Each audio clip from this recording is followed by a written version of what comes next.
welcome everybody to the 2025 Glendora State of the City. My name is Joe Cena, President and CEO of the Glendora Chamber of Commerce, and we're, thank you.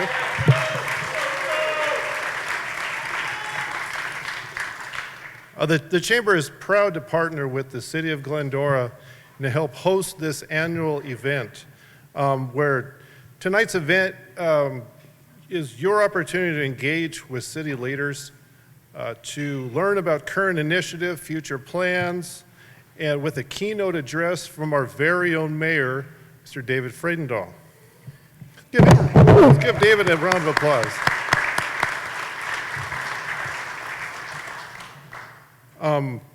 This evening will feature a panel, as you see here, you'll see them up here momentarily, of our city leaders highlighting projects and initiatives already in progress, providing additional transparency to service challenges and complexities, and will include a chance for you to ask questions throughout the presentation.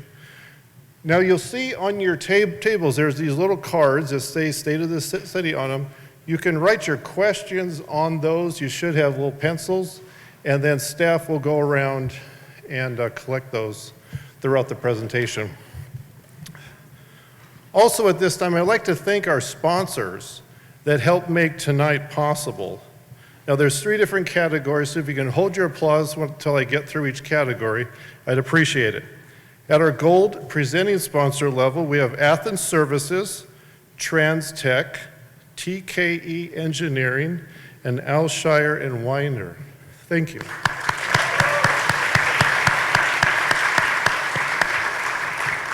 And at our silver major sponsor, we have the BR Companies, America's Christian Credit Union, JM Diaz Inc., Ontario Airport, Alpha X Real Estate Capital. Thank you.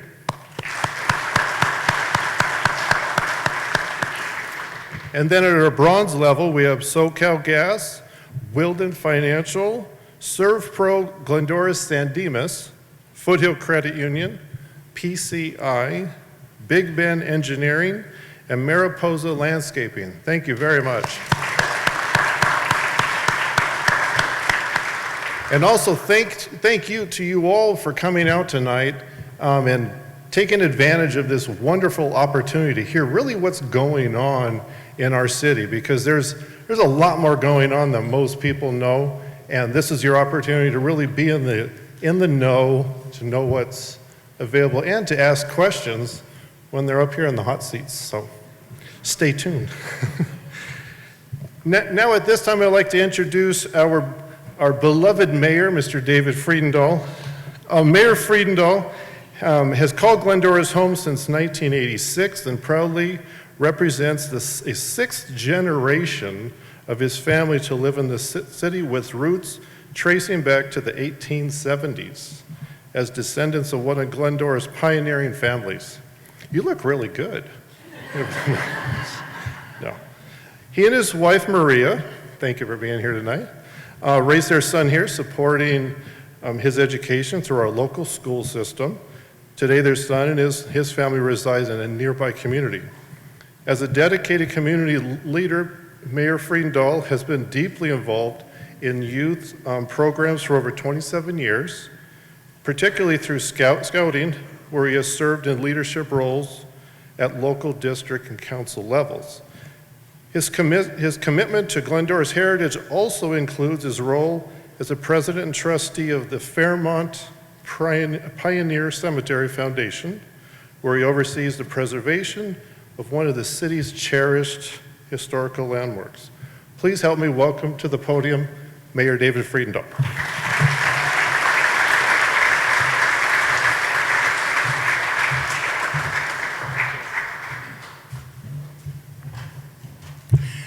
Well, good evening, and thank you for joining us tonight. I'd like to welcome all our friends and neighbors. First, before we get going, doesn't this facility look amazing? That's not me, not my fault. It's the staff and the creative juices that put this together, and it's wonderful. I'll take the credit for having the city washed up for the last couple of days and then bright sunshine today to make it pop. So beyond that, we'll move on. But I am David Fredendall. I'm your 2025 mayor, and I welcome you to our 2025 State of the City presentation. I have the distinct honor and privilege to serve your community as an elected leader, and I do so with a strong city-first posture. This service is for you, not about me, and I'm humbled to be able to serve with an amazing council team. I would like to extend a great thanks to our Glendora Chamber of Commerce team, Josina, Auburn Haney, and Stephanie Nicosia, for helping to make tonight possible.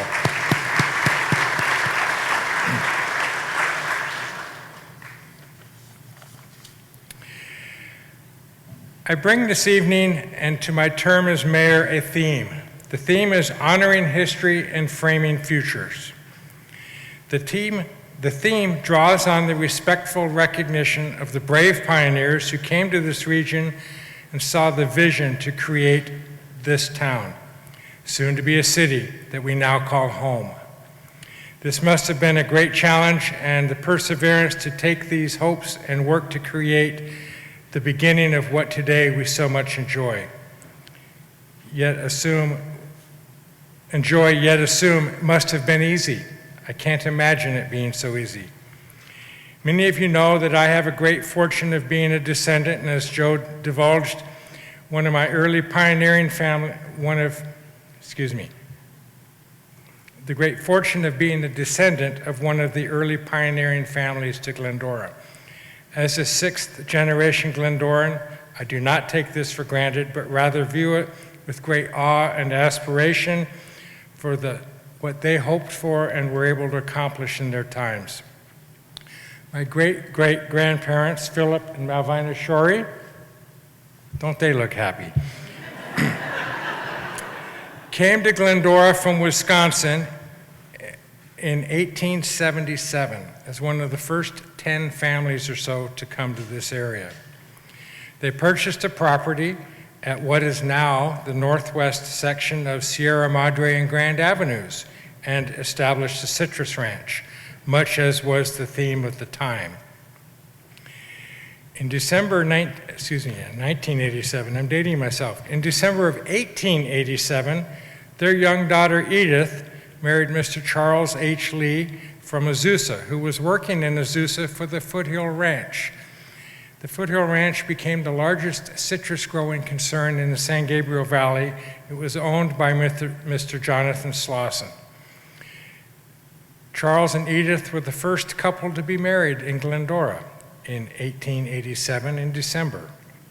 And they were married at the Glendora Methodist Episcopal Church. Yep, there they are. A little bit of an age difference, but at 19, I guess she was marryable, so go get them. I must admire these pioneering families for their ability to create our city, plan the roads, infrastructure systems, and find the know-how to create something that has lasted nearly 145 years. Looking back at Glendora in 1912, not bad. Quaint, comfortable, it's getting along, got some streets, sidewalk here and there, probably had some plumbing. And tonight, as we honor their work, we must ask, so in 2025, what's wrong? Why do we need to make changes? Didn't things last? Can't imagine. But I think that their vision and the accomplishment to create the things that, and many of them have lasted and are holding up today, but we'll find out we need some work.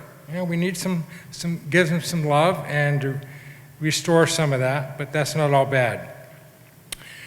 We as people have come and gone. The creations have worn out. We cannot sit still and just celebrate in the past.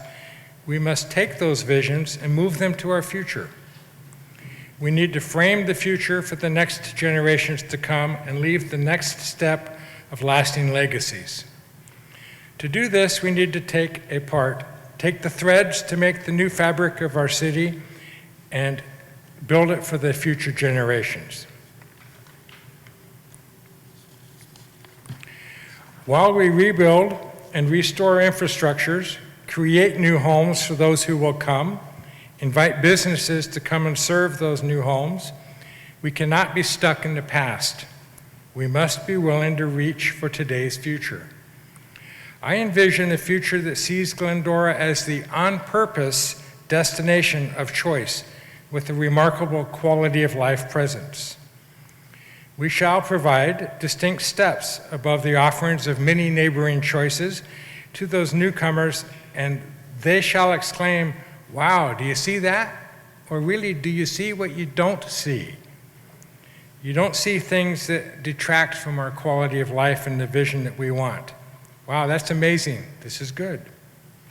I think we can do this, and through our next strategic and general plans, we have the opportunity to create these best choice, next generation opportunities. Tonight, through our chat with staff, we will learn of the successes we've had, the opportunities we face, what some of those vehicles for our future success are going to look like, and then ask yourselves, are you in? With that, I wish to introduce our key staffers who will share our visions and our opportunities in a panel setting.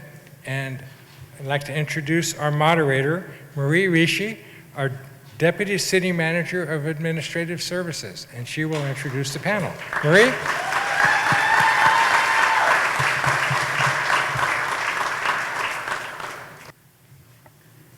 Good evening, everyone. Thank you for coming out to the 2025 Mayor's State of the City. As everyone's coming up here, we're going to have a seat, and I'm going to introduce the panel members so you'll get to know who's speaking, and a little bit of background about them. And don't worry, I've Googled them all for you as we speak of the next generation and how we find information. So first, we'll start off with the Police Chief, Mike Randazzo. Before Mike Randazzo became our esteemed police chief, he worked in a lumber mill, as a waiter, and for a local water company. He joined the Glendora team in 1996 and has worked in dispatch, evidence, jail, patrol, detective bureau, traffic, and administration. And with that list, I might as well throw finance in there. He's also served as a firearms and force instructor, a field training officer, operator and team leader of the regional SWAT team, and a tactical flight officer for the Foothill Air Support Team. You know, the helicopter that flies around the San Gabriel Valley, that's him in the passenger seat. He's served the Glendora community for nearly 30 years. He's one of our most tenured sworn officers. Off duty, he enjoys riding motorcycles, flying planes, camping, and hanging out with family members. Yes, he's not just a cop. And according to Google, he is also a high school senior in Tennessee who pitches for the baseball team. I mean, it's on the internet, so it must be true, right? Next is our Assistant City Manager and most eligible bachelor in Glendora, Moises Lopez.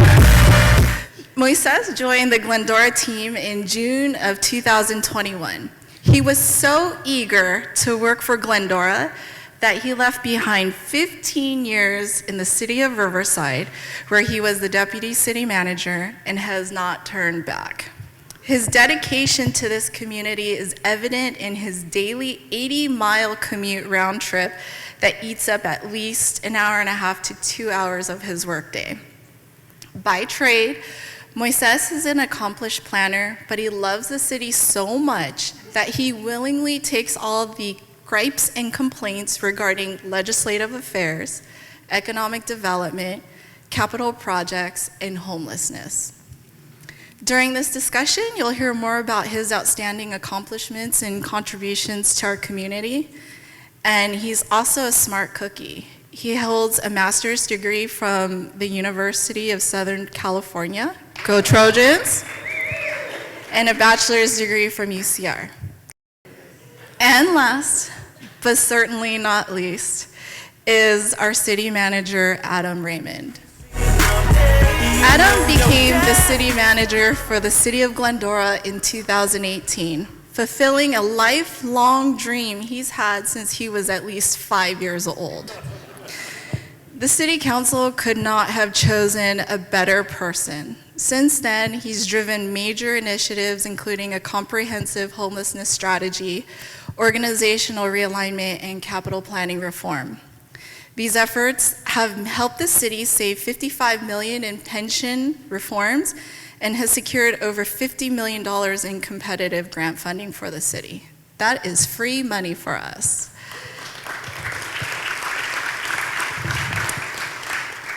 Not only has he served the community proudly for the last 7 years, he also plays an integral leadership role in our region throughout the San Gabriel Valley. For example, serving as the president of the San Gabriel Valley City Managers Association, the Gold Line Construction Authority, and the San Gabriel Valley Council of Governments. So let's give these Glendorables a warm welcome.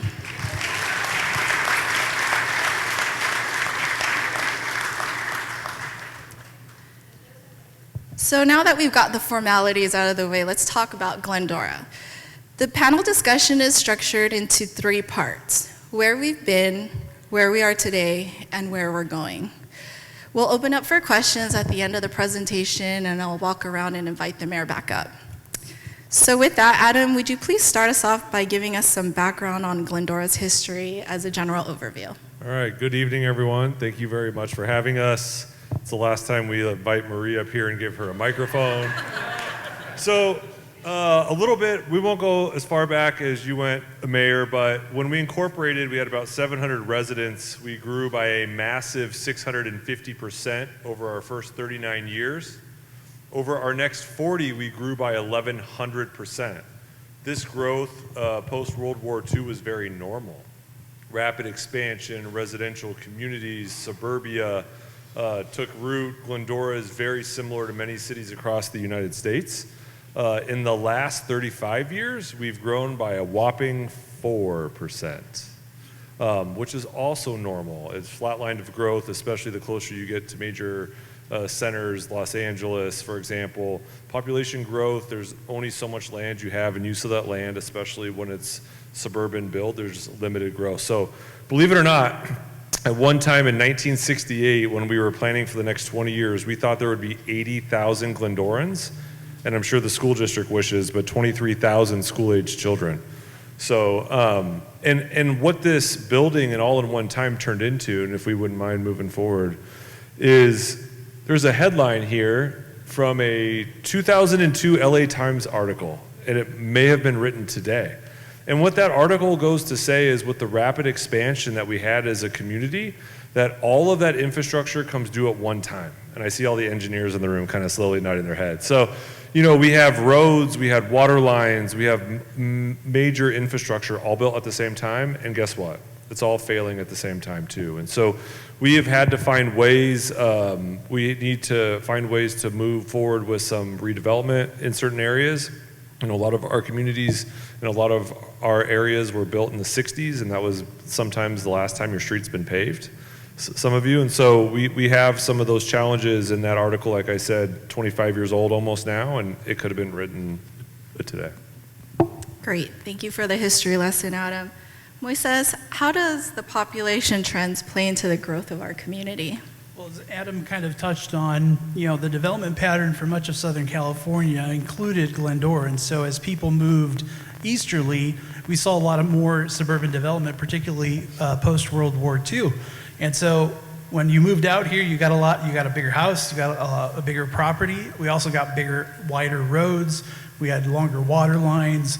Electricity was strung out in this particular direction. And so everything was primarily car-centric at that time. Commercial uses developed in that same mindset, where they were focused more on commercial arterials, where bigger streets, where there was more roadway traffic, and on-site, on their own properties, they gave up the walkability in favor of more parking spaces because they necessarily needed to be able to accommodate all those folks on their properties to be able to make commercial activity. And so what we saw here in Glendora and what we've experienced here in Glendora is not atypical to what we've seen throughout Southern California. And at the time, as Adam pointed out, the infrastructure was expected to last decades. Well, those decades have come, and in most cases, they've gone as well. And so what we're seeing now, the pressures that we're facing now on our infrastructure are a direct reflection of the way that we've been built out. We recently conducted an infrastructure assessment of our water system that identified $350 million worth of investments that we need to make over the next 30 years to make sure that our water system continues to provide safe and reliable water service. If you noticed in the article at that time, they identified it was only $100 million 25 years ago. So we've seen a dramatic increase in the pricing of those basic infrastructure assessment investments that we need to make. And so that's the challenge that we're facing today. We need to repair and replace a lot of the stuff that we've got in the ground right now. But at the same time, we need to be smart about it. We need to do it in a way that makes sense for Glendora. We need to do it in a way that not just that we're reacting to what's happening in our community today, but for the next 25 years when there's a panel discussion much like tonight's, that they'll say that we did our part to make it a little bit better. Great explanation, thank you. Did you guys know, I learned this from him today, that our community was built around cars? So very interesting to learn. So Chief, how has the population growth and development impacted how we interact with one another on a daily basis from a public safety standpoint? Wow. I should have known that when Maria apologized to me this morning before this presentation that it was going to get fun. So, our statistics for the police department don't change very much year to year, but we wanted to give a perspective of how safe our community is and how safe our community is compared to 3 decades ago. So we dug deep in the archives and found statistics from 1994 and compared them to 2024. So total calls for service, you see that in 2024 we were 30% above where we were in 1994. And I can explain that. We provide a lot of services that we didn't in 1994. We have a lot of calls for service. We go on a lot of calls that aren't crimes. I'll get into the engagement piece later on in the presentation, but I'm very proud that we go on a lot of calls and talk to a lot of people and coordinate with our community, and it's not always a crime. Our community calls a lot of times for help, for advice, for mentorship, for leadership, and our staff provides that. So that's, I think, where you see a lot of that increase. Now all the decreases. Crime reports, we had over 53% more crime reports in 1994. There was a lot more crime happening 30 years ago and a lot less crime now. Crimes against person kind of shows this.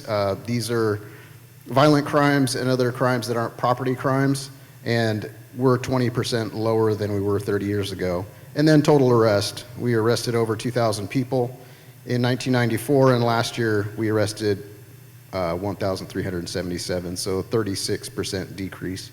Traffic collisions have actually stayed pretty much the same. I looked at stats kind of throughout the years, and we've kind of hovered at 500 for a long time.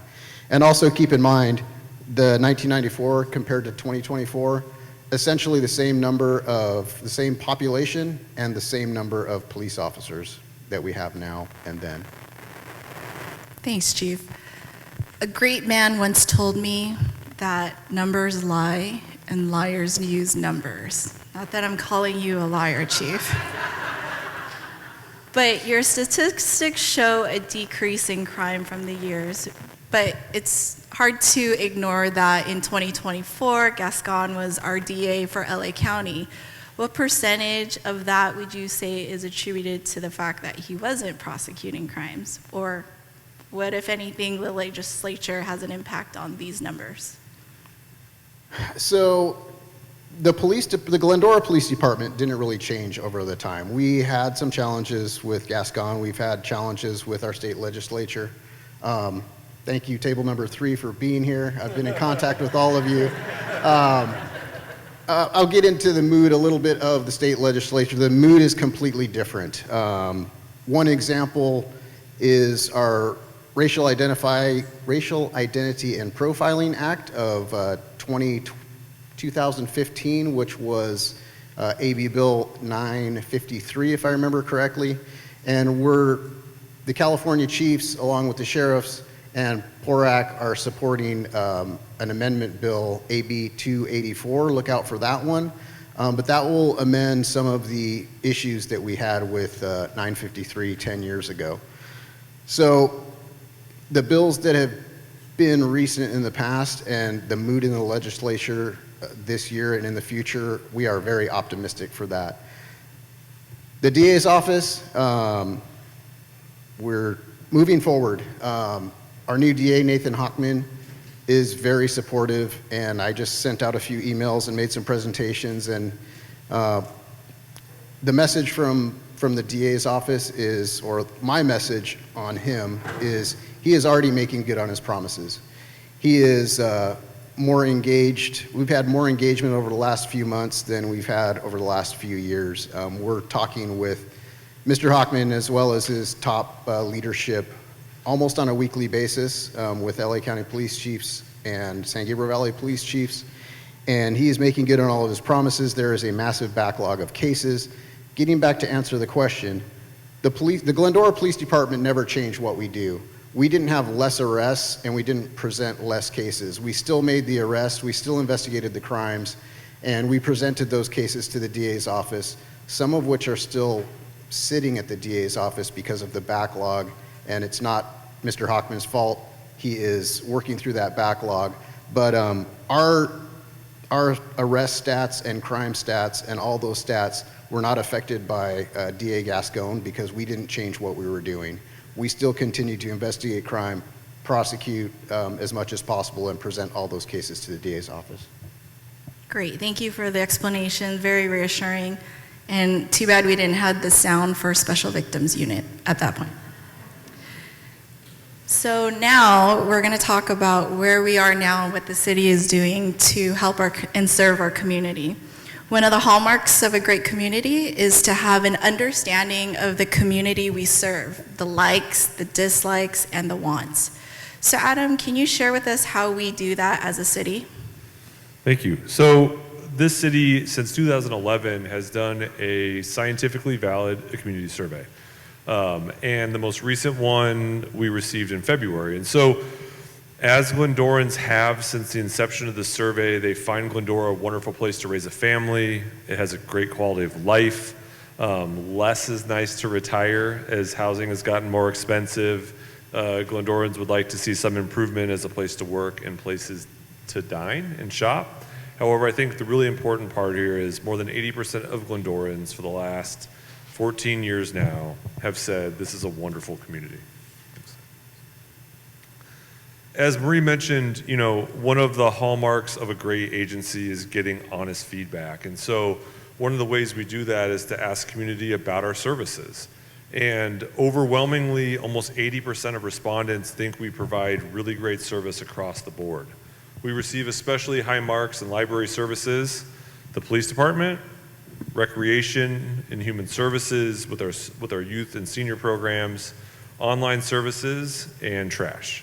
In the areas that we show at the bottom here that are needing improvement, I'm not sure how many times we're going to talk about traffic signals tonight, but that's on there, as well as maintaining of roads, which we also kind of talked a little about earlier, and homelessness is our lowest rated service. But on that note, one of the really great things about the survey is it tells us from year to year, survey to survey, how we change.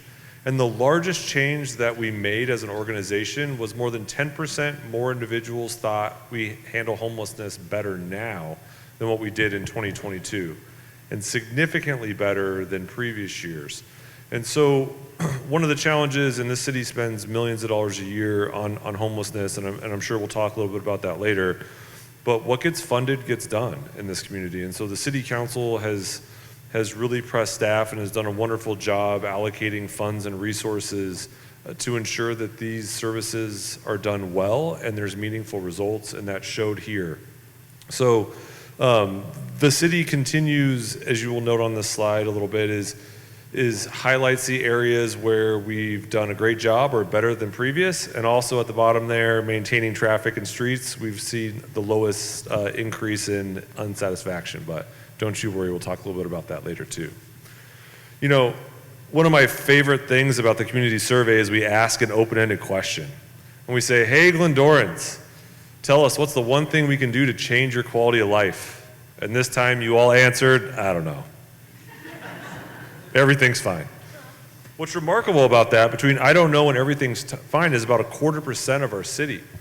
The last time that happened was 2011, the first year we did the survey, when the number one answer was I don't know, and the second question was everything's fine. You know, we do, and I think what's really important here is addressing homelessness is only 13% of the overall response. And while that's third on the list here, when we did a survey question in 2019, that number was almost 30%. And that is the single highest response of homelessness in 2019 of any topic the city's ever done for improving quality of life. So again, this shows that the city's continued to make efforts, and this community appears to be ready for wanting additional things to do, places to dine, and streets to improve. So, hey, in a couple years, do me a favor. When you get this survey, tell us something other than, I don't know. Appreciate that. I don't know, Adam. So, Chief, now that we have the results of the survey and police services ranking pretty high up there, how do you uphold the safe community standard that's been set by your predecessors and that Glendorans have become accustomed to according to the community survey? These slides are probably backwards, but I'm going to blame that on Marie because she keeps on throwing me audibles. But, you know, one of the things that we really emphasize is community engagement. And we have all these different programs, Neighborhood Watch. We have 44 Neighborhood Watch programs in our community. We do at least 2 community academies a year, our social media presence, all the other events we do, both PD-specific events and city events. We're expanding our community impact team, and we've already expanded our school resource officer program. And those are just a few of the ways that we engage with the community. And by the way, I'm just honored for the time to present to all of you, because this is another community outreach. The bottom 6 bullet points, this is going to be a cheap and shameless plug for our next council meeting on May 13th. I talked about crime statistics and overall statistics, how year to year they don't vary that much. We had to go back 30 years to see a real big change. But we do monitor both from our community and actually the statistics, and we address those minor changes. And recently we had a slight rise in residential burglary. And at our next council meeting on May 13th, Lieutenant Matt Fenner, who's our detective lieutenant, will be given a police department quarterly update and focusing on that increase and what we've done to combat it. Ms. Landman asked me about the signboards. That's one tiny piece of our response to address that increase. So everything you see on the bottom will be covered in much greater length at our next council meeting, but there's a quick little teaser for you. So before we move on to the next slide, there's a picture of a very adorable dog up there. Can you share with our community who that is and what purpose that dog serves? Sure, that's Sugar, our facility dog at the police department. She also makes her way around the city quite a bit. Another priority for us, I mean, we have many obviously, but the wellness, the mental health, the physical health of our employees, our staff over the whole city is very important, and we've taken many steps, thank you Marie, to have a healthy and vibrant police department and city. And unfortunately, police officers commit suicide and have more. We lead the category in suicide, divorce, and problems, personal problems out of the job. And so we really try to do as much as we can to support each other with our peer services, our counseling, all the wellness program that we do, and Sugar's just a small part of it, but we absolutely adore her. Thank you. And I just wanted to put that out there so everyone knows that in order for us to continue to provide the quality services to our public, we definitely invest in our own employees and make sure that they are doing well and can be out there to serve our community as well. So tell us more about what you're doing in the police department to serve our community. This is quite a busy slide, but just wanted to talk about the constant improvement that we strive for at the police department, and training, mentoring, education, experience, just always trying to provide a better service to the community and always trying to improve. And I wanted to talk a little bit about the difference in the last 30 years. I know we got past that slide, but just looking at this slide and thinking of it, it's really, we do the same job and we touch people the same way, but how we do it is completely different, especially with technology. I started in 1994. We had police cars and we had a pad of paper, a shotgun, and a box of road flares in the back. And we've really leveraged technology in the last 3 decades, especially in the last few years, and we will continue to do that. I'm the old guy now, as Marie pointed out, but the job that our police department staff do now is absolutely amazing, and a lot of it has to do with technology. There is still the good old-fashioned police work of making connections and doing just good old-fashioned police work and investigation, but the leverage that we get from utilizing technology cannot be understated how important it is. Our dispatch center with our next-gen 911 systems and all the information that citizens can put in, therefore we know when we're responding. All of our different investigative software, and even our less lethal options. Back in the day, there wasn't too much. We had a club and a handgun and a shotgun, and now we have all different kinds of force options, which make it easier for us to do a safer and easier job and to de-escalate situations. Automated plate readers are really a hot topic right now. Several of our communities are buying into automated plate reader systems that we basically maintain and use for crime prevention and crime investigation. We just added 11 new plate reader locations, and there are, I believe now, 9 that are funded by private community members in Glendora. And then altogether we have close to 80 different locations for automated plate readers. GPS, thank you, Sam, for all the mapping, and it's amazing to see, and I can't even tell you all the things that we're able to do with all of our new technology. Great. Hang in there, everybody. We're getting to numbers soon. That will put you to sleep. So with that, Moises, Glendorans are concerned about infrastructure. I can't drive down a street without spilling coffee on myself before I get to the office. The city is 114 years old. What are some things that the city is doing now to address these issues? Well, Marie, thank you for that question. This is the exciting part of the presentation because everybody wants to know when their street's going to be paved, and so I'm going to tell you right now, but kind of not tell you right now. So as Adam mentioned earlier, the community survey really forms the basis of how we plan for the next 2-year budget cycle, but also a 5-year capital improvement plan. And so for the upcoming budget cycle, we're planning almost $50 million worth of capital improvements throughout our community. That's a significant chunk of money for us. I shared with you earlier that we know we've got $350 million worth of needs to our water system. We also know we have $50 million in deferred maintenance to all of our public facilities. That's basically to fix the systems that are in place now, not change anything dramatically, but just to keep them running, keep the lights on so that our community can continue to benefit from. But there are needs that we really do need to invest in. I want to highlight a couple of them because I think it's important. This is where our friends in the engineering space are going to be so critical to us in working for us to make a lot of these things happen over the next couple of years. The first one, I'm going to start off with Glendora Avenue. You saw that we paved a portion of it earlier this year. That's just a small step in part of a much larger project that will basically repave and improve Glendora between Route 66 and Gladstone.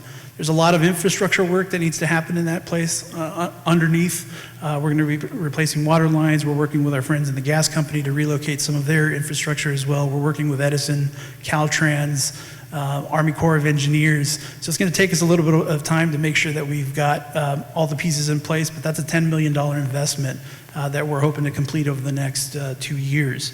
You see our pavement condition index, that's a frequent topic of conversation, a lot of calls and questions we get about when our streets are going to be paved. The last time we updated it comprehensively was in 2020. So we're going to get a much better idea of where we stand based on the investments that we've made in recent years so that we can start planning and prioritizing investments moving forward there. The North Glendora Reservoir, that's another very important project for us, nearly $10 million investment there. If you drive all the way up North Glendora Avenue up into the foothills, we have one existing water reservoir there that needs to be replaced. We're going to replace it with two 300,000-gallon tanks, which is going to help us improve our water system, but also get us better prepared in the event of an emergency, as we know all too well just by our own recent history how important it is that we need to ensure that we've got some resiliency in our water system so that we have the resources in place for when emergencies strike. Traffic signals, another popular topic of conversation. Lots of social media activity and commentary, some of them very funny. That's another space where we're going to be making a significant investment. We've got 6 intersections that are currently being improved. Another 8 are going to be awarded by council, hopefully in the not too distant future. And then we've got another handful of them that will be moving forward in the year after that. In total, we're going to be spending about $7 million just on improving our traffic signal infrastructure. Just a little, a lot of our traffic signal infrastructure along Route 66, as an example, the last time any of that equipment was updated was in the early 90s. So we're well past the life cycle of that equipment. So that's a space that we're going to be making a lot of investments in. South Hills, it's an incredible asset for our community. We're working on a bike park project there. We're finalizing and going through the final steps of permitting with the federal government. We're hopeful to get that project underway later this year, but that represents a $2 million investment there. The Finkbeiner Stormwater Capture Project, we've spent a lot of money on in Finkbeiner Park over the last couple of years. This represents about a $25 million investment. We're really going to tear up all of the softball fields, the basketball courts. We're going to put a reservoir beneath those fields and then replant everything and reseed everything so those fields will be available. It's going to be a huge project. It's going to go on about the same time as the Glendora Avenue project, so please be patient with us. I'm sharing that now because it's going to be a little bit difficult for us in the next two to 3 years. But that's an incredibly important project that we need to get off the ground. Then our facilities, we've got a lot of improvements planned. Our bus yard, we've relocated our bus fleet out to Compromise Line. We're working on improving that facility. People Movement Project, I saw Stephen Batier here, who's the godfather of that project. We're moving improvements on one segment where we just held, as part of Earth Day, an opportunity for folks to comment on a different segment of it, but in total, we're talking a $21 million project to improve access throughout our communities and really using what is otherwise unusable space, or use space that's not currently being used by in our community. And last but not least, a lot of investment in our big Dalton campground areas. Those are facilities that are very heavily used by our community that need a significant amount of improvement. So we'll be working with our friends at LA County to get those addressed and up to speed. Thanks, Moises. All the engineers in the room are having dollar signs in their eyeballs right now, I can see. Yeah, all of them sat up a little bit higher. So all that is really good to know. Let's talk about homelessness. Now, that's been a top concern for the last 5 years for our community. On a positive note, it's the community satisfaction that we saw where it had the largest increase in the last 3 years. Moises, please tell us more about what the city has been doing to address this concern that has led to this positive outcome. I think the positive sentiment that we're seeing from our community is a byproduct of the good work that our team members have been doing in this space. As you pointed out, Maria, it's been a topic of focus area for us over the course of the last couple of years. What's on the screen now is a snapshot of some of the activity that our team regularly engages in. I want to highlight This is 6 months worth of data between September of '24 and February of this year. The best way to solve homelessness is actually to prevent it. And so we spend a lot of time talking to folks in our community who are on the edge or on the verge of homelessness and working with them to identify ways in which we can provide them assistance, either directly or by connecting them to other resources through our partners. So the last 6 months, we've helped 24 households that were at imminent risk of homelessness avoid homelessness. So we do that a couple of ways. We use grant funding primarily to help pay rental arrears or utility arrears, host families that take in family members or friends. We provide some financial assistance to them as well to help allay some of those costs. We use motels as temporary places of stay so folks can help self-resolve their particular challenges. And in a couple of instances, we're able to use some of that grant money to help people move into their new facility. One of the odd things about the funding formulas that we benefit from is we can't really use state grant money or federal grant money in some instances to help people move into their new apartments or new homes. And so we use donations that we receive from members of our community and some of grants to be able to pay for simple things like chairs, tables, beds, knives, forks, the basic necessities that we all take advantage of. The other category that I want to focus on is just the amount of outreach work that our team does on a day-to-day basis. So over that 6-month span, we've had 685 outreach encounters. That means that's a touch point with an individual in our community. This is duplicative, so it means that with some individuals who are currently experiencing homelessness in our community, it means that we're talking to them more than once. But we're creating that relationship, we're breaking down those barriers so that we find ways in which we can help them and help them as quickly as we possibly can. In that same span, we've helped 25 individuals with motel vouchers. That provides them the stability to begin addressing some of the other challenges they face. 3 of them have been housed permanently.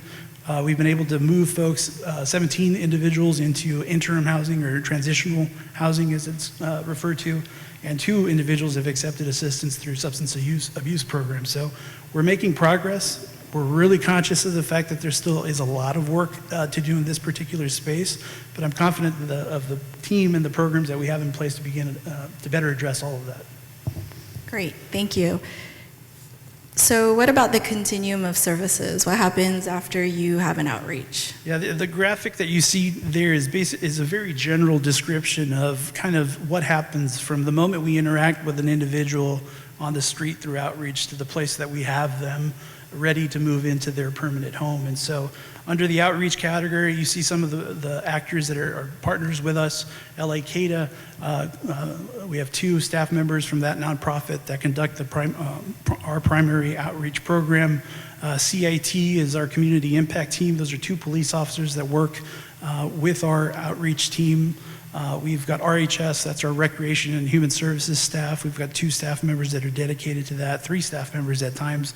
And then we have a wide array of partners that we work with regularly, be it the county, be it CHP, be it Caltrans, other nonprofit organizations, and a special shout out to our faith-based community here who has also been very participative and supportive of our programming efforts on the outreach front. Our staff members are based out of Lafayette, so that kind of serves as our hub of activity or our access center. But the next 2 categories are the places where we have the most amount of challenges in our community. We can help folks and house them temporarily in motels, but that only goes so far. We need to place them in another housing opportunity that provides supportive services so that they begin to address some of the other challenges that they're facing. So what we need and what we're working on with the support of our mayor and city council is finding a location for some sort of transitional or temporary housing opportunity.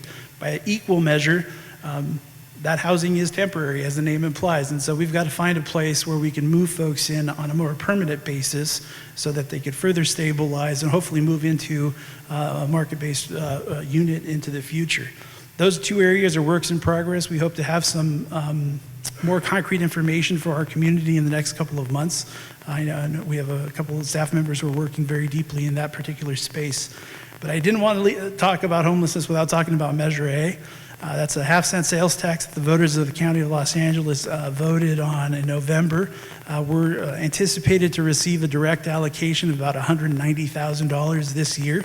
We're going to generate $6 million for the county, but we're only going to get 190 of it back directly. But there are other funding opportunities that are funded through Measure A, and we're hopeful that we'll be able to get our transitional housing project and our permanent supportive housing project off the ground using those funding sources. And I want to highlight the fact that, we often get asked, depending on what the issue is, how involved we are with the county or how involved we are with the legislature when pieces of legislation are presented or policy initiatives are presented, if we're at the table or if we're just reacting. Measure A is one of those initiatives where we were in it from the very beginning. We participated with the Blue Ribbon Commission on Homelessness. Our elected officials were advocating for money directly with their county counterparts. Our staff members are working with our COG and the county to make sure that we fill out every piece of paperwork that comes our way so that we get more of those resources in our community. At the end of the day, this is your tax money. So we're trying to peel it back into our community so that we're investing it in our community to our benefit. Great. I just wanted to repeat something he said to make sure you all heard it. Out of $6 million that the city of Glendora generates for the county, we only get $190,000 back.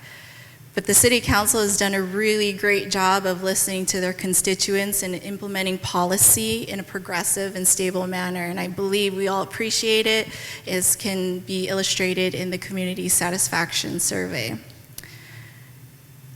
So, where do we go from here, Adam? How do you know what to do as we move forward? I promise you, ladies and gentlemen, we're going to bring the mayor up here soon and put him in a chair and have him answer questions. So if you have questions out there, now's your opportunity to write them down. I don't think anything's off topic. As you heard, Moises is single, so we'll take those questions as well. Had to, sorry. So, as the mayor mentioned in his speech, the city council recently adopted a new strategic plan, and this 2-year plan really addresses a lot of the things you heard tonight.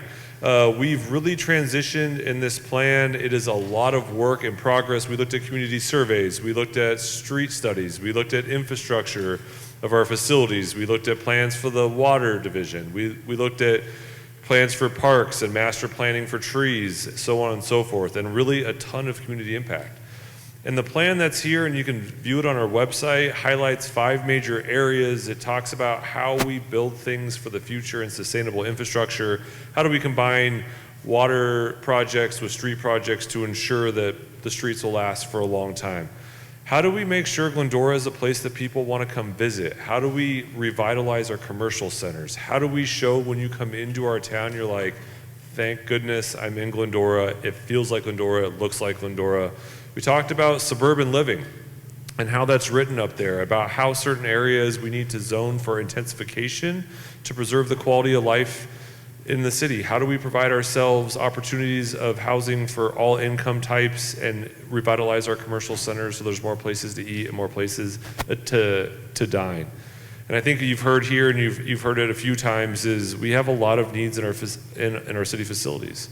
Cities are really good at building things. We're not very good at keeping, them in healthy repair for long periods of time.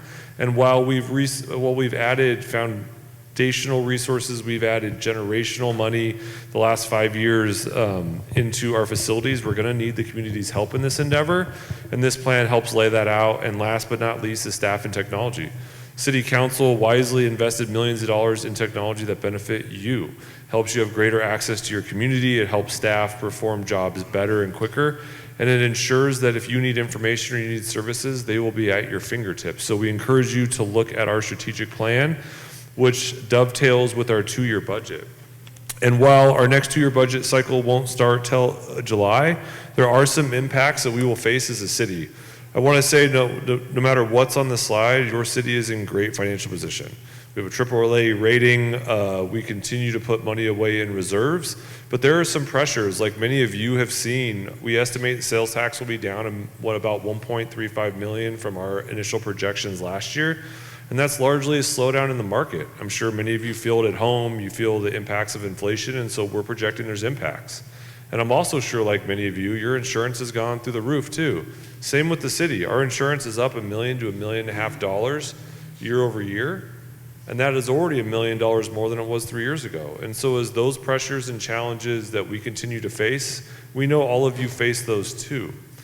As we've heard time and time again this evening, our facilities are in major need of repair, and we're going to need community support for that. But we will continue to make generational investments in our infrastructure and have been doing so. Moises mentioned earlier, $50 million in projects over the next 2 years. There were decades that went by, multiple of them, where the total spend in capital wasn't even $50 million, and we're going to do that over a 2-year period, which is on top of 30 or 40 million that we've done the last 5 years. So generational investments, reinvesting in our community, finding every grant fund we can. And plus our employees, the city's greatest resource. Cities provide services. Those services are provided by people. And so this year, between June and really January, I guess, of 26, all of our employee contracts will come in. And so that's a big pressure on our budget, but also an opportunity to re-engage with our staff to ensure that we are still providing the best services we can. And last but not least, this community has supported the city when we've asked for their help in both Measure E and more recently Measure Z. Measure Z passed with a higher percentage than Measure E did, which is remarkable for a community that holds its city responsible for spending money appropriately. So $11 million a year that we would not have that go to support your parks and services and public safety, we would be talking about reductions and challenges even further. Instead, we're talking about investments. So thank you very much. And last but not least for me on this part is we have a methodology here, and I've mentioned it earlier, is what gets funded gets done. And what does that mean? City Council adopts a strategic initiative. We follow that up with a 2-year spending plan that links those items in that strategic plan to dollars. That plan then is further put into employee plans. And when you hold staff accountable for ensuring the things are done and there's money behind it, magic happens. And so we're really appreciative to the City Council for its continued investment and leadership in the area to help in those areas to help us ensure that we're meeting the community's needs and expectations. Thank you. That's awesome. A man with a plan. We like it. So Adam just laid out the plan of how we're going to move forward and how we're going to pay for it. Moises, please briefly share with us what the city plans on spending. You know, this is what happens when I'm the nice one. Everybody just picks on me. It's perfect man. Yeah, right. No, look, as you've kind of picked up on themes of our talking points or presentation this evening, we've made a really concerted effort to be responsive to the needs of our community. The surveys, chief among them, the strategic plan, their budget, all of that links together so that we're being as responsive as we possibly can. So what we're going to be focused on and towards the future is we need to leverage every public investment that we make with private investment in our community. And so what does that mean? You know, earlier this year, or last year, we adopted an economic development action plan. It identified sites in our community where our staff members are going to focus for redevelopment efforts. We need to revitalize some of our commercial shopping centers. We drive past them every day. Sometimes we're a little immune to what they are, but they're in need of a little TLC, and we need to bring in merchants that are going to be of interest to our community. We've identified sites through our community for housing. The housing element process allowed us a great platform to be able to identify where we can accommodate growth in a way that makes sense for Glendora, in a way that protects our single-family homes, but also provides us a solid foundation moving forward. And I think it goes without saying that growth and economic development is not mutually exclusive to the quality of life that we all benefit from. In fact, I'd say that it's a direct contributor to the quality of life that we all benefit from here in Glendora. Everything that we do, everything that we've talked about, everything that we will do into the future is about maintaining the quality of life in our community. And so we need to be mindful of that reality. Our focused economic development efforts, we leverage our capital investments, and we're always asking our community to provide us input. Whether you like some stuff, and if you don't like it either, call, let us know so that way you know, and we can genuinely make an effort to address it. But ultimately, everything that we're going to do is about making sure that future generations benefit from the work that we're doing today responsibly and committed to maintaining that quality of life in our community. Thank you. Congratulations, everyone. You have just learned how to drink water from a fire hose. So now we conclude the panel discussion, and I kind of wanted to sum up what everyone said through the use of ChatGPT. So Glendora is in smart growth mode. This means upgrading and enhancing public spaces, refreshing local shopping areas, and improving services to give residents more choices and a stronger local economy, without losing the charm that makes Glendora home. So with that, I'd like to invite the mayor back up, and we'll take questions next. All right, first question. How does federal funding cuts affect Glendora? That's a great question, and I don't have an answer for it just yet. I think that is actually something that we're very much keeping track of. There's been a lot of changes with the Trump administration, reprioritizing where they want to invest money, particularly on the infrastructure side. We've submitted in the last year of the Biden administration a couple of applications for electric vehicle chargers and such.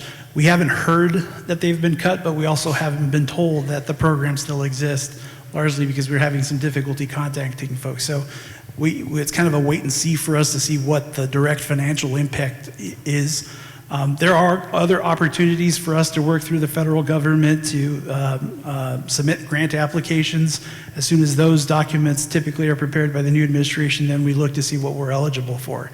I will say, and I see that Adam is very anxious to add something. We're working with both members of Congress that represent Glendora. We've submitted some community project funding requests. That process is still going on, and we're very grateful for the support that they've provided us over the last couple of years. So we remain hopeful that some of the things that we've submitted for will get funded this year. Just add to that, we did lose some funding for police radios. The city went ahead and made that purchase anyway, about $600,000, is that right, Chief? So that was one of the program funding we had in a federal appropriation. With some recent legislation, all cities lost their funding, including Glendora. So that was about $600,000, and through the library as well, through some passes through the state, we've lost some funding there as well. So the totality of which we will still see as we move forward. Perfect, thank you. When is the farmer's market coming back? I'll take that. Anytime someone out there, remember that "are we in?" wants to grab the ball, create the program, and let's make it happen. The challenge is staff is tapped, so we can't do that for you. We need you to come back and give us the solution, the direction, and the reality of let's make a farmer's market. And just thinking about it, closing a street every week has no parking signs for 3 days in advance. Somebody has to put those up, somebody has to take those down. There has to be safety measures, drivable bollards to prevent people from driving into the farmer's market, those silly things. So anyone out there want to grab that ball and let's make it happen? It's not going to happen automatically. Let's make it happen, guys. I see a hand at the back who's anxious, so we might get some energy there. Two-part question. What is the city doing to help small businesses and keep them here? And what are you doing to bring in new businesses? So as part of the Economic Development Action Plan the City Council adopted last year, they also allocated $1 million to fund a lot of the programs that are identified in that. We're going to be focused, we have presented actually to the City Council some of what that means. We're focused on, as we've heard in the community survey, people want more things to do in Glendora, more places to dine. So a significant portion of that funding is going to be set aside to be able to attract places to dine here in our community. So that's one direct action we're taking. The second one, to help our small businesses, We partner very, very well with our chamber, who is an incredible partner for us from an economic development perspective, but also helps us keep a pulse with the small business community. As part of the economic development plan, we actually have some programs specifically set aside, including some partnerships with the Small Business Development Center out of the University of Laverne. There are opportunities to learn, to check in with other professionals, to check your financials on marketing and that sort of thing. So we've got training sessions, programs, not just through us, but also through the chamber itself. Thank you, Moises. Chief, what is the PD doing to address the emerging crime trends? Yeah, again, we'll be talking about that more in depth, but just to give a high-level summary of it, we monitor crime trends, we have boots on the ground, we have all of our community engagement. You know, we only have 200 eyes at the police department, and we're embedded in the community, but there are 100,000 eyes in our community, and we want as much feedback as we can get. And we rely on the community to, although we are out there 24/7, 365, we rely on the community to let us know what they're seeing and to call us, and that shows our increase in calls for service. So it's a combination of monitoring trends, monitoring stats, having staff out there embedded in the community and seeing what's going on, and really listening to our community, and through all of our community engagement and social media, really opening that door for people to call us. And if you see something, say something, and to improve our staff as much as possible so that when we identify something, we go after it vigorously and proactively, and also along with the community. So it's hard to answer. There is no panacea, but it's basically a lot of hard work and a lot of different avenues. And some things you see, like extra police cars patrolling and message boards in areas, and some things you don't see depending on what the crime or the problem is. You have our community impact team, we have plainclothes officers, task force officers.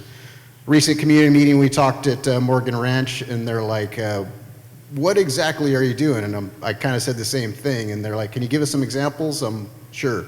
We put trackers on vehicles, we follow criminals, we do some surreptitious surveillance on people. It's kind of an across-the-board type thing. Every police problem, community problem is handled in a multifaceted approach, and I was thinking about it when Moses, our most eligible bachelor, was talking about homeless and all the different paths that we take to solve community problems. Thank you, Chief. So it looks like we have a lot of questions about the new A line coming to town, so I'll put it all together and let you guys have at it. With the Gold Line light rail extension soon completed, do you see that as a catalyst for growth? It will increase the number of people here into our city. How do we entice them to stay here and spend their money here? And with the metro, it will possibly increase the amount of homelessness and vagrants. How will this be addressed? Great question. Three-part question. So one of the slides that I shared with you showed a graphic of the station area. And because we're really good at naming things, we've developed a station area visioning plan, a draft of which is available for public review and was the subject of a couple of workshops just a couple of weeks ago. But effectively, yes, we think that the A-Line's arrival will give us an opportunity to spur some private investment in the areas around it. We're working now with the council and our community to figure out what that means for us specifically, not just in the immediate adjacency to the station area, but kind of within a half-mile radius of it.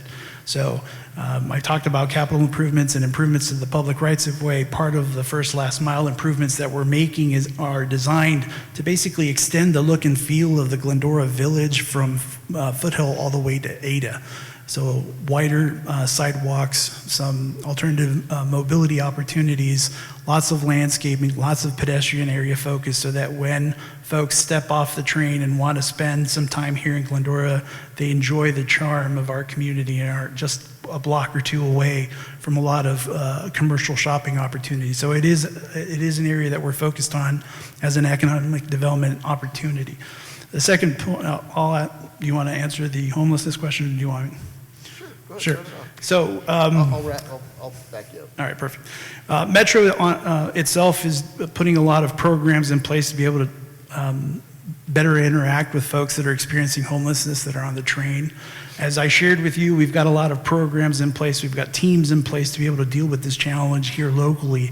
A lot of what we've done today is to be able to be in a better position to address those challenges if and when they pop up in that particular location.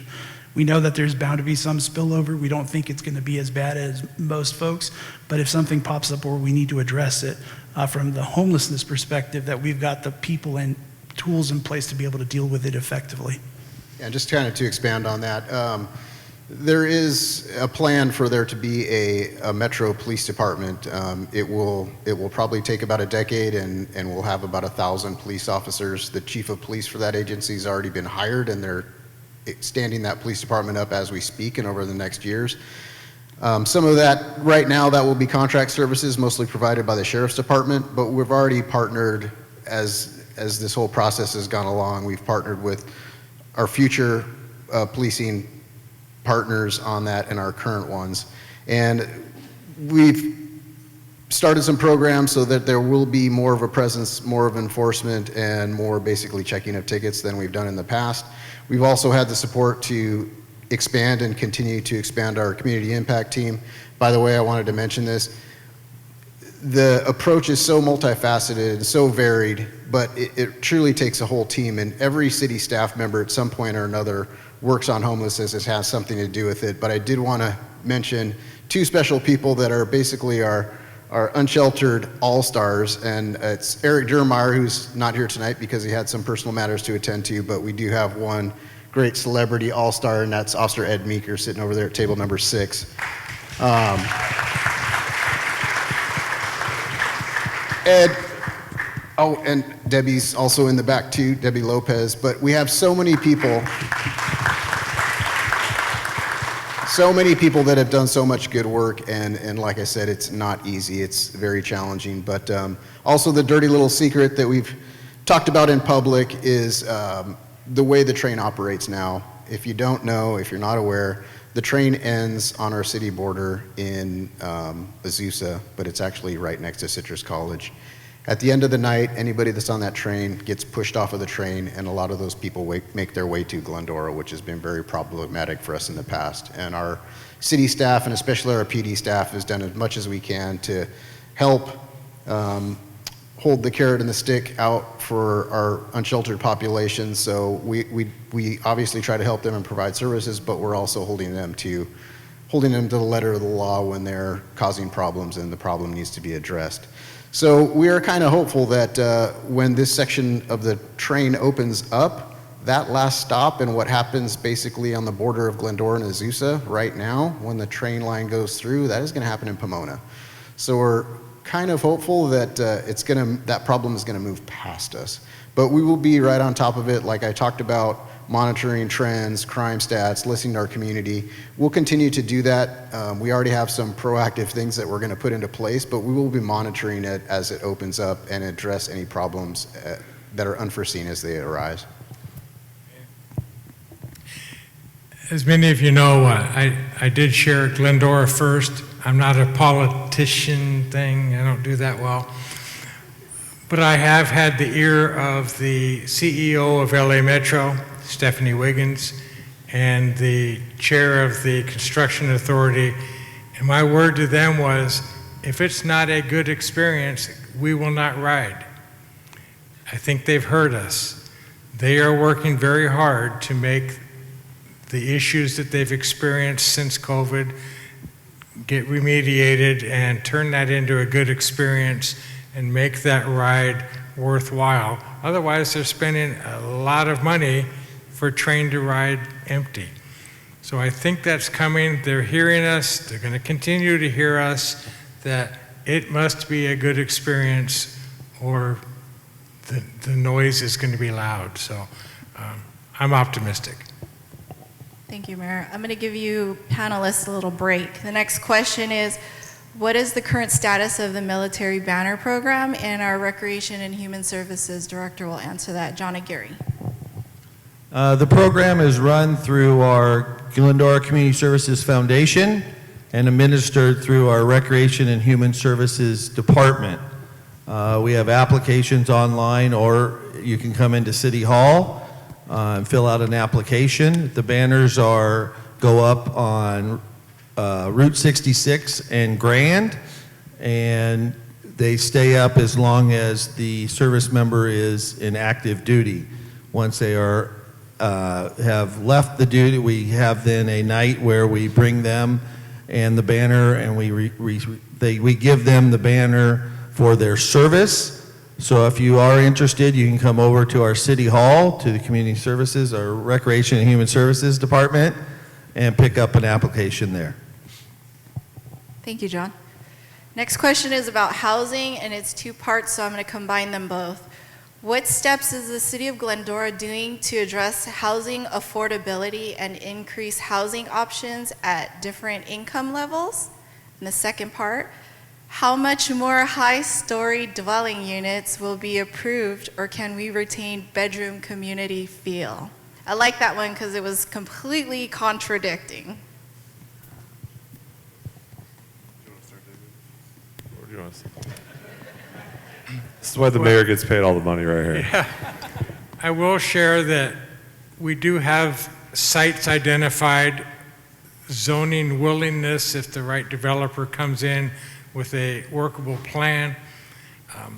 We are working on some finalized objective design standards to help us create that filling the need, yet making sure that it has that Glendora hometown feel. While there's some nice looking projects and communities around us, those projects, the way they look, may not fit in our neighborhood. So we're looking at how can we design things in that soften that blow so that it doesn't look like a 6-story building on a sidewalk. And I just picked 6, don't get me hung there, but we're looking at that very carefully. I also have learned in my short term that affordability and available don't belong in the same book or conversation because it just isn't real anymore. So we have to come up with available housing, looking at some opportunities for an affordable factor, but the numbers are still stifling. I'm the product of a Depression-era family, and while I didn't live through it, I think I lived with a lot of those cultures and practices and thriftiness that came from that time frame. So I'm just overwhelmed with numbers and the cost of things anymore. So we have to look at how do we do that. There's factors that say what's affordable, and it's 80% of the average income of an area. So you take 80% and wow, I'd like to make that much money. It's pretty difficult, so not an easy solve.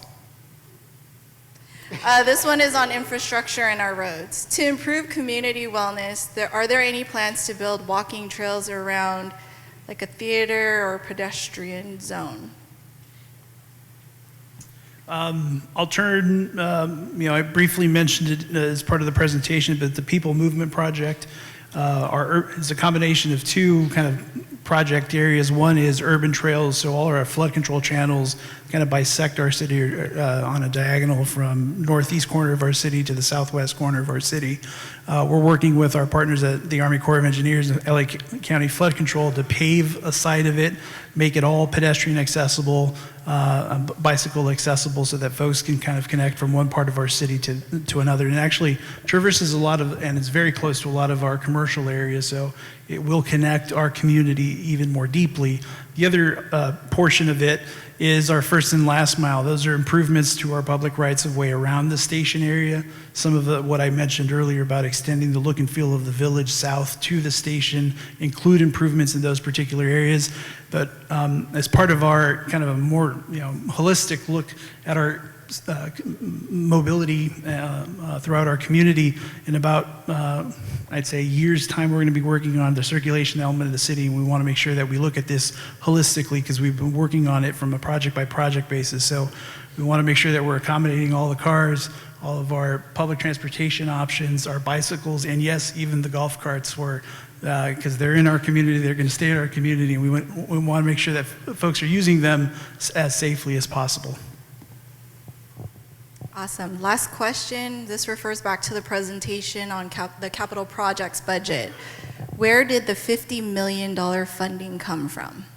That's a great question. So it comes from a combination of sources. There's general fund money, which is what's generated here locally. There are federal funding streams that we still benefit from. There are grant programs that we apply for and pursue funding. There's county measures, which we also benefit from. So it's a little bit of a hodgepodge way of funding our projects, but also our water utility. It is an enterprise fund, so the rates that you pay for water service here in our community are reinvested back in form of capital projects. So funding comes from a wide variety of sources.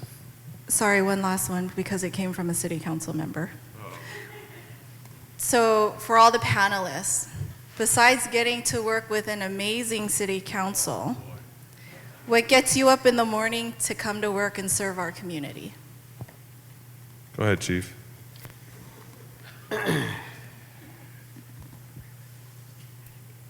My two passions are our community and our police department. That's what gets me up in the morning. I thought maybe somebody, while I was sitting up here thinking, I thought somebody might bring up emergency preparedness since the fires are on everybody's minds. And I wanted to give a shout out to the firemen. And I thought about it when the city manager was talking about our infrastructure and the needs for us to improve our infrastructure. When the fire started, I was in West Covina with several other police chiefs for swearing in, and everybody's phone went off at the same time when we all left. And I was up in the Eaton fire area within an hour after the fire started, and for the next 2 weeks, I spent a great deal of time in that area, working with other leaders, police chiefs, and other cities to protect Glendora, to see what was going on, but to also help them. Our police department staff spent about 800 hours in the Eaton fire area assisting them. We actually had a pre-run on that with a bridge fire, and what I wanted to let you know is that all of you know that we are in a very good place. Our infrastructure, while it is a marathon, not a sprint, and we have a lot of plans and a lot of ideas to strengthen it, and we'll move forward with it. Our community is really in a strong position with preparedness, with our critical infrastructure. Thank you, Sam. Thank you, Bill. With our IT services, our generators, all the things at Public Works. We are really in a good position, so I wanted you to know that I feel it's not only one of the safest communities from a crime perspective, but also from a preparedness perspective. And it's all these different things that get me up every morning and keep me motivated. I always want more. I always want to improve. Everything is never good enough for me, but we are actually in a great place and a great position as a community. And all these different challenges and all the different problems that come up, I love to face, and that's what gets me up is the variety of every day coming to work. I'll speak on behalf of Marie and Moises because I get to. But I think one of the big things, and the three of us have both worked in large and what I would call medium-sized agencies, and I think what brought us to Glendora and what keeps us here is that we get to make a difference. And so you don't get into this profession or do what we do because you like getting 1,000 emails and having 5 bosses. That's not true. And in Glendora, we are overwhelmingly supported by the city council, and that makes our jobs infinitely easier. And we also get to make a difference. You will see us out talking to businesses. You will see us out talking to residents. And sometimes you know you're going to go into a bad situation and get yelled at. But at the end of the day, you can make a difference, and that's why we do this. And it's not stopped. I know I could speak for Marie and Moises, and we talk about it often, and the chief is, when someone comes and says thank you, it makes all the difference in the world. So when you see your city employees out there and you see the street crews out there, or the water crews out there, you see the police officers, wave at them, tell them thank you, I can assure you it means the world to them. There's lots of options and things that employees can do. Working for Glendora is a passion for many of them, and we're appreciative for the opportunity. Thank you, Adam. Can we get a round of applause for the panelists, please?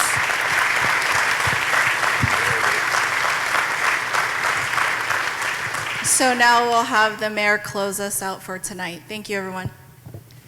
Thank you, Marie. In closing, I'd love to thank the panel for the great information, the levity, if you will, to bring the truth to us in a palatable manner. Very informative. To share in the information, the opportunities that were directed. We are fiscally sound. We have determined goals. We have objectives. Our city is safe. Let's keep our eyes open. If you see something, say something. I have a theory. No person that's not doing something wrong will mind the attention of a police officer checking in on them. That's okay. Let's remain engaged in our community. We have a lot of work to do, but it's doable, so are we in? And I'd like to thank our amazing staff. The council gets to serve at their benefit, and at their pleasure, certainly. The fact that we have a staff that is committed, our directors are amazing, their supporting teams are unwavering, and they're always here for us every day to keep us in what is Glendora. For this evening, I would like to offer several thank yous. A huge shout out to our communications team, Dr. Greg Morton, Craig Gill, thank you. And all of this vision here, don't blame any of this on me. I do not take the credit. It's not my fault. This is amazing. If it was my fault, it'd be a tent somewhere. So this is absolutely wonderful. But we have some great talent. Lindsay McNeil, Megan Stone, thank you so much. I think our food was courtesy of Frisella's tonight. That's great. A local business, it was wonderful. The baked goods, yummy, yummy. I'd like to recognize two people, and they can hit me later, and that's okay, because tough, I'm going to do this anyway. We have two directors that have been with the city for a very long time, and they have decided that they're going to retire. And I will tell you both, retirement is underrated. Go get it, man. It's really good. And we have two, Janet Stone, our Director of Library, who's been a library expert for 30 years plus of her life, many of them here in Glendora, and we thank you. And she's retiring on July 31st, so she has a new chapter that she's going to go find. I'm not sure she knows what that is yet, but she's ambitious and entrepreneurial to say, I'm going to go find some adventure. So congratulations, thank you for your service. The next guy can't hold a job. He's been here for 34 some years, and he started in recreation, giving out equipment at the game hut at Recreation Park. John Aguirre has become our Director of Recreation and Human Services. And I don't know anybody that's been able to name their own department and division, but he's figured out how to do that and got it where he wants it. 30 plus years, John, serving the community as a lifelong resident of Glendora. He's leaving enough legacy and tribal knowledge. I'm sure every door you open has something that John impacted.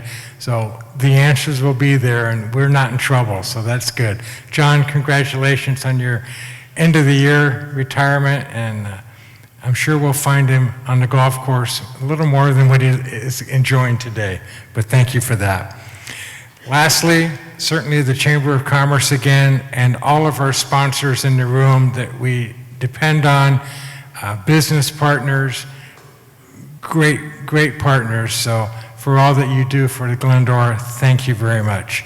And for all of you coming out tonight and sharing your time, sharing your questions, your willingness to listen, we're very grateful. I know there may be some desserts left. Looks like the refreshments may still be available, so mingle, enjoy. Thank you for sharing your evening with us, and to all the panel, good evening.